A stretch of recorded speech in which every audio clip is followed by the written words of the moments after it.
My name's Olivia Carter, and for as long as I can remember, I've been chasing a shadow I could never catch my father's approval. He was a decorated colonel, the kind of man people stood straighter around, even after he retired. At home, though, that uniform never came off. In our house, respect was earned through silence, discipline, and results. I learned early that tears were met with disapproval, not comfort. When I brought home straight A's, he'd nod but ask why it wasn't honors level work. I tried harder, joined every sport, volunteered at veteran events, and even enlisted in the Army the day I turned 18. I thought maybe, finally, I'd speak his language. But he barely looked up from his paper the day I told him. To him, I wasn't really a soldier. I worked in logistics.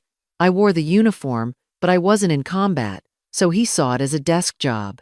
Support staff, he once said, with that edge in his voice that made me want to sink into the floor. That cut deeper than he knew. I joined to prove something not just to him, but to myself. I wanted to feel worthy of the last name Carter, but he made sure to remind me that the name had weight, and I hadn't earned it yet. The worst part was that my mother always looked the other way. She'd change the subject or excuse his words like he didn't mean them. But I knew he did. He meant every syllable. So I built walls. I smiled through holidays, sat quietly at family dinners, nodded when he made some half-joke about my safe little job. I told myself if I just stayed the course, one day he'd see me for who I really was. But that day never came. I didn't realize it then, but every time I tried to earn his respect, I was handing him more power to define my worth. And he took it, piece by piece, until I wasn't sure what was mine anymore. This story isn't just about a wedding. It's about reclaiming my voice after years of being silenced in plain sight. If you've ever had to prove your worth to someone who was supposed to love you unconditionally, then maybe you already know how this story goes. But mine took a turn he never saw coming. And honestly, neither did I. Growing up in the Carter household felt more like basic training than a childhood. My father, Colonel James Carter, believed every moment was a chance to toughen us up. Emotions were considered weak, and weakness had no place in his world. I remember once scraping my knee on the playground. I must have been 6. I ran home crying, blood streaking down my leg. And all he said was, "Soldiers don't cry over scratches." It wasn't just what he said. It was how he looked at me, disappointment, barely hidden behind a clenched jaw. My mom dabbed my knee with a wet paper towel, then quickly shifted the conversation to dinner. That was how we did things. Hurt, wipe it off, move on. I tried to earn his approval in all the ways I thought mattered. I studied hard, followed rules, and never rebelled.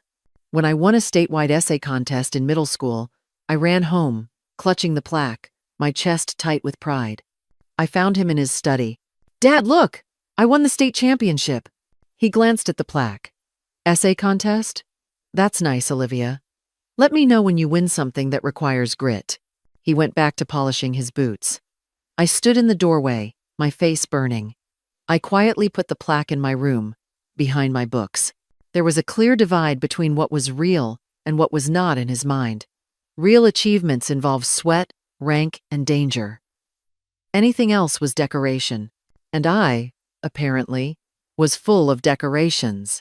He never said he wished I were a boy. He didn't have to. It was there in every moment he lit up, talking to the sons of his friends. The way he asked them about sports, training, weapons, and survival drills. When I tried to chime in, the conversation would suddenly shift or stop. The day a neighbor's son graduated from ranger school, my father threw a barbecue for him. He slapped the young man on the back, looked at me, and said, "Now that is a soldier, Olivia. Pay attention." By high school, I knew what I had to do. I enlisted. No hesitation, no gap year, no college. I thought he'd be proud. For a second, when I told him, I thought I saw it, the pride. But then he asked, "What role?" When I said logistics and operations, he blinked twice, and the light in his eyes died. "So, you'll be behind a desk." I tried to explain, "Dad, logistics wins wars. Supply chains. Battlefield readiness. He nodded, but the look in his eyes said it all. It was support work. Soft work. It didn't matter that I was deployed. I worked 18-hour shifts. I learned to manage crises under fire, move equipment across dangerous zones, and organize evacuations in chaos. It wasn't enough. He wanted war stories, explosions, physical scars. I had spreadsheets, coordination, and leadership under pressure. None of it fit into his definition of courage. Sometimes I wondered if he was more comfortable with my uniform than with me. He'd introduce me at family events as serving in the military, but he never elaborated. When people asked what I did, he'd shrug or say, admin stuff. I didn't need him to brag. I just needed him to see me, to believe that I could be strong in ways that didn't look like his. My mother never challenged him. She smiled tightly and redirected the conversation, always smoothing over the cracks. But her silence became part of the noise. It made the whole house feel like a place where truth had to whisper to survive.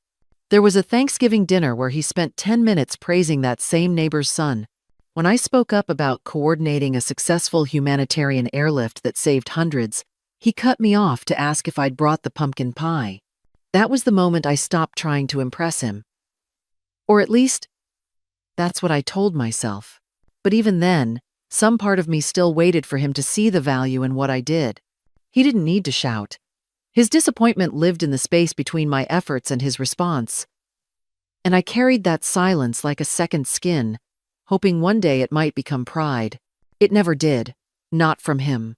But eventually, I learned to stop chasing it, and that's when everything began to shift. I met Eli on a Wednesday afternoon at the base hangar. I was a captain by then, stressed, checking inventory for an inbound shipment, annoyed at a delay I couldn't control. My screen was filled with tracking numbers and red delayed notifications. Someone walked up behind me and handed me a tablet. They rerouted the C-17 through Ramstein, he said quietly. Your manifest is updated. You should have it in 3 hours. I looked up. He was a captain, just like me, but in a different uniform, the one for the Cyber Command. He didn't have grease on his face. He had a quiet intensity, and he smelled faintly of coffee and ozone from the server rooms. He nodded and smiled, like he knew the storm I was in and didn't want to add to it. Heard you were chasing this. Figured I'd run a trace. That's how it started. Small favors. Quiet presence. No need to prove anything. There was a calm about him that felt unnatural for the environment we were in. No bravado. No posturing. He just did his job and somehow still noticed when someone else needed help. The first time we had an actual conversation, I remember being caught off guard. He asked how I was holding up after a long week of logistical chaos. Not what I was working on. Not what needed fixing. How was I? I hadn't heard that in years. We started meeting for coffee in the mess tent, then sitting through joint briefings together, then lingering after shifts ended. He never asked too many questions, never tried to fix me. But he listened. He remembered things I said in passing. That kind of attention was new to me. I didn't realize how much armor I was carrying until I noticed how light I felt around him. There was no agenda, no hidden judgment, just presence. And when I talked about the pressure of being Colonel Carter's daughter, he didn't flinch. He simply asked, "Do you even want to be seen through his eyes?" That question stayed with me. It was the first time someone challenged the idea that my father's gaze was something worth chasing. Of course, when my father found out about him, the disapproval was immediate. I brought Eli home on leave. My father, the real soldier, sized up Eli, the cyber warfare officer. "So?" my father said at dinner, his voice booming. "Olivia tells me you're in the army, but you're, what? Ka? Cyber intelligence, sir," Eli said calmly, meeting his gaze. My father let out a short, sharp laugh. Cyber? Back in my day, we didn't have cyber. We had mud, and we had guts. "You're a grease monkey for a server, son. A desk jockey." He said it loud enough for my mother to flinch. I was furious. I opened my mouth to say something, but Eli just smiled, put his hand on mine under the table, and said, "Yes, sir." Something like that. I'm used to being underestimated. I should have known that smile meant more than he let on. There were hints. The way some higher-ranking officers treated him was with unexpected respect. I chalked it up to connections. But he never bragged. He let people assume what they wanted. That included my father, who decided Eli was a phase, a poor reflection of his daughter's already disappointing path. And I let him think that. Because by then, I was learning that Eli didn't need to prove himself to anyone. And maybe, just maybe, neither did I. I didn't fall in love with him all at once. It was gradual, like trust rebuilt from ruins. And as I got closer to him, I started to see my life differently, not just as something I had to survive, but something I could choose. He never tried to fix what was broken between me and my father. He just stood beside me, quietly reminding me that I wasn't broken at all. That was enough, more than enough. When Eli proposed, I didn't cry. I just stood there, in the middle of the empty flight line at dusk, and said yes, calmly, deliberately. We could have chosen anywhere for the wedding. Eli would have been fine with a courthouse. But I suggested Fort Byron, an old base, mostly decommissioned, where my father had served for over a decade. My father's eyes lit up when I brought it up. "Fort Byron?" he boomed. "The chapel there? That's sacred ground." "I know," I said.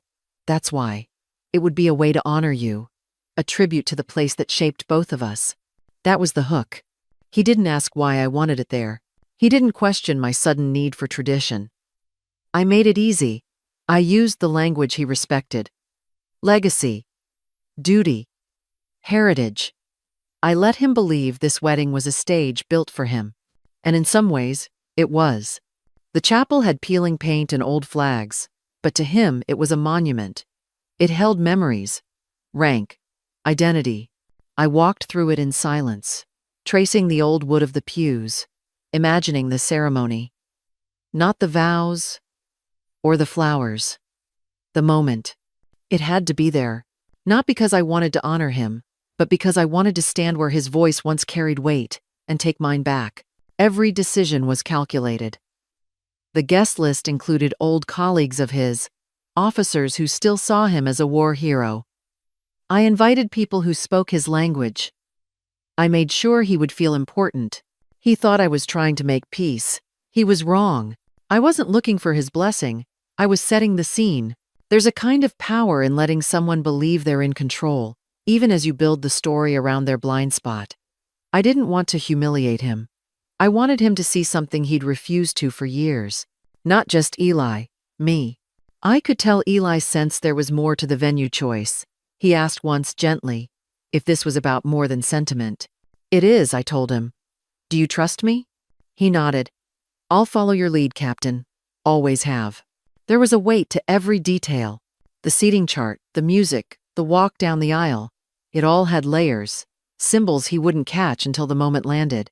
I rehearsed it in my head 100 times. Not the ceremony. The silence that would follow. It wasn't about revenge. It wasn't even about pride. It was about truth. The base had seen my father at his strongest. I wanted to see myself at mine. Everyone thought I was honoring the past. I was actually breaking free from it. And as the invitations went out, as the chapel was prepared, as my father polished his speech for the toast, I smiled. Because I knew something he didn't. Eli had just been frocked. He had been approved for a promotion so significant, so far ahead of schedule, that it was almost unheard of. A success in a recent cyber warfare operation had put him on a fast track. His new rank would be effective in 2 days. The day of the wedding. This wasn't his day. It never was. The chapel was quiet as the music faded. Guests turned in their seats, craning to see the groom's entrance. My father, the retired colonel, stood near the altar as an honored guest, chest puffed, wearing his dress uniform like it was still 1992. Then Eli walked in. He wasn't in his usual duty uniform. He wore the formal officer's dress blues, medals gleaming, posture sharp. The room shifted. My father's eyes narrowed. His shoulders dropped half an inch. He looked again, slower this time, reading the insignia. He was expecting to see the 2 silver bars of a captain. Instead, on Eli's shoulders, there was a single, gleaming silver star. The room didn't get it, but my father did. His face drained of color. He looked like he'd been slapped. Brigadier General, '07. He turned to me, where I stood at the back of the chapel, but I didn't move. I held his stare. Not angry, not smug, just still. When Eli reached the altar, he didn't speak. He just stood there, facing the front. My father, the colonel, '06, was now standing next to a superior officer. He froze. The protocol required one thing. The man who once called him a grease monkey now stood one rank above him. The silence stretched. The room didn't breathe. My father's training, his entire life of discipline, was at war with his pride. Then, slowly, his body rigid, my father raised his hand. One clean, precise salute to his new son-in-law. Eli returned it crisply, without hesitation, and then turned to face me as I began to walk down the aisle. That moment landed like thunder. I saw the confusion in my father's face. He looked at me again. This time, not like I was small, not like I'd failed him, but like he didn't know me at all. I walked to Eli, took his hand, and stood beside him. Then I turned, just slightly, and looked at my father. "You told me once that respect has to be earned," I said, my voice barely a whisper, but he heard it. "So today, I brought someone who earned it." He didn't respond. His mouth opened, then closed. Words had always been his weapon. Now they failed him. I didn't need to say more. The guests saw it. The officers who once stood with him now looked at Eli with a new, stunned respect. The room had shifted. The power wasn't his anymore. It wasn't revenge, it was clarity. My entire life, I had chased something he didn't even know how to give. Now I didn't need it. He'd saluted the man he thought wasn't worthy. And in doing so, he finally saw me. After the ceremony, while guests mingled and the music softened, I stepped outside to breathe. The wind had picked up just enough to carry the scent of old pine and jet fuel. It reminded me of every morning run I took in uniform. Every box I loaded. Every form I filed while wondering if any of it mattered. It did. Eli joined me quietly, his hand brushing mine. No words, just a steady presence. That's what he'd always been. I saw my father standing alone by the far end of the chapel. He wasn't talking to anyone, just looking out across the field like he was seeing it all for the first time. Part of me wanted to leave it there, let the silence settle, and walk away. But something inside said, "Go to him." Not to explain, not to fix, just to finish it. I walked up slowly. He looked at me like he expected a lecture. "He's a general," my father stated, not a question. "He is," I said. "That desk job of his." "It's not a desk job, Dad. It's the new front line. You just couldn't see it." He nodded, but his face stayed hard. Maybe from pride, maybe from habit. "I don't need anything from you," I said. "Not praise, not an apology. I forgave you a long time ago," I continued. "Not because you earned it, but because I needed to stop carrying all that weight." He blinked. I saw the confusion shift into something else. Not quite understanding, but something close to recognition. "You shaped me," I said. "But you don't define me. That part's mine now." I didn't wait for a response. I didn't need one. I turned and walked back toward Eli, who was watching but not interfering. He always knew when to hold space and when to speak. With each step, I felt lighter. People talk about closure like it's some final conversation or dramatic ending, but sometimes it's just a quiet truth settling into your bones. A release. The realization that you're done waiting for something that was never coming. That day, I didn't just marry Eli. I reclaimed myself. For years, I tried to become the version of a daughter my father could be proud of. One who checked the boxes, who followed the rules, who stayed small enough to be safe. But pride given conditionally isn't worth chasing. What I found instead was something better. I found love that didn't flinch at my sharp edges. I found peace in knowing I could be strong without being hard. I found out that I didn't need anyone's permission to feel whole. Forgiveness wasn't about setting him free, it was about setting myself free. And I did.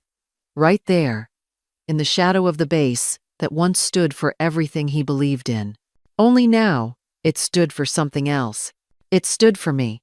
If you've ever felt like you had to earn love from someone who should have given it freely, then maybe you understand a part of my story. It's a strange kind of pain, carrying that quiet hope year after year, waiting for someone to finally see you. And sometimes, the most powerful thing you can do is stop waiting. Walking away doesn't always look like slamming a door. Sometimes it's a slow shift, a quiet step toward your own peace. Sometimes it means letting go of the version of you that was built only to please someone else. Maybe you've been there. Maybe you've had to draw that line between being accepted and being authentic. Or maybe you're still in the thick of it, still trying to decide if the fight is worth it. Whatever your story is, I'd like to hear it. Have you ever had to walk away from someone you loved just to save yourself? What did that moment look like for you? Drop your thoughts in the comments, not just for me, but for someone else who might be scrolling and quietly struggling. You never know who needs to hear that they're not alone. Thanks for sticking with me. I didn't tell this story for revenge. I told it because sometimes the most radical thing you can do is finally speak your truth. And I hope, if nothing else, this helped you find the courage to speak your own.